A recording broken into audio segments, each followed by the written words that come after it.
দেখ দুটো জিনিস আমাদের মিস হয়ে গেছিল তো, একটা এভাব আর একটা ওভার।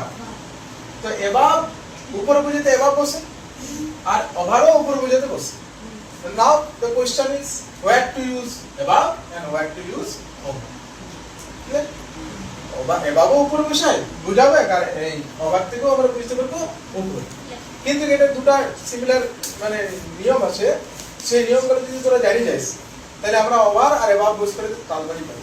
ক্লিয়ার? কি কি না এভাব কোথায় বুঝতে পারি না, ডাইরেক্টলি কি বুঝাবে, ডাইরেক্টলি সোজাসুজি ভাবে উপরে বুঝাই তখন আমরা এভাব ইউজ করব। ক্লিয়ার হইছে?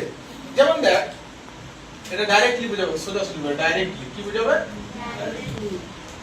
ক্লিয়ার? যেমন দেখ এই যে সান সূর্য, সূর্য এই মানুষটার মাথার একদম সোজাসুজি উপরে আছে, তো তাহলে আমরা বলতে পারি the sun is above the head, মানে এই মাথার উপরে আছে। তাহলে এই মানুষটার মাথার উপরে আছে, তার জন্য আমরা ব্যবহার করব অ্যাবাভ। কি ব্যবহার করব? অ্যাবাভ। ক্লিয়ার হইছে? The sun is above this man's head, অথবা the sun is above the head. কি বলতে পারি?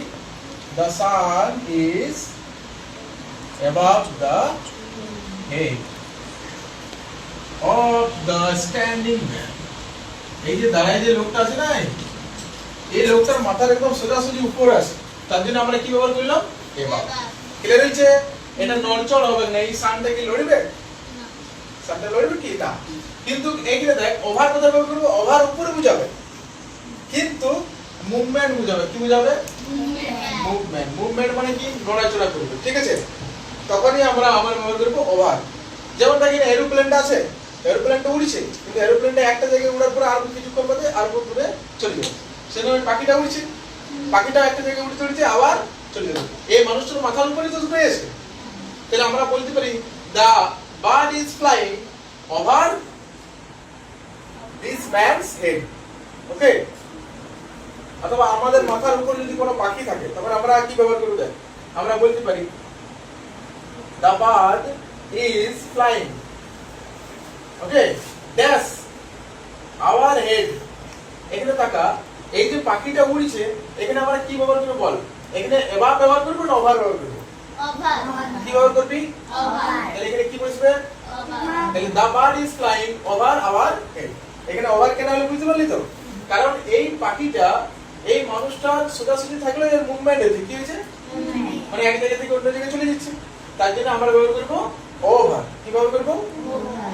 The plane is flying over our head। এরোপ্লেনটা উড়ছে তো, তাহলে আমরা বলবো ওভার our head। কি বলবো? ওভার। ক্লিয়ার বুঝতে পারলি? যেমন এই ফ্যানটা আমাদের উপরে আছে, এই ফ্যানটা উপরে ঘুরছে, তাহলে আমরা কি বলতে পারি? The fan is above our head না over our head বলবো? above। কি বলবো? above। কেন বলবো? কারণ ফ্যানটা এক জায়গাতেই আছে আর অনেকটা উঁচুতে আছে, এটা তো মুভমেন্ট নাই, তার জন্য ওটাকে আমরা ব্যবহার করব অ্যাবাভ বলে। কি বলে?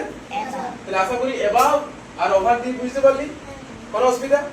তাহলে এই ছবিটা আঁকলে এইটা দুটো সময়, ঠিক আছে? আঁকলে এক্সাম্পলটা লেখা দরকার, এই ছবিটা আঁকলে তাহলে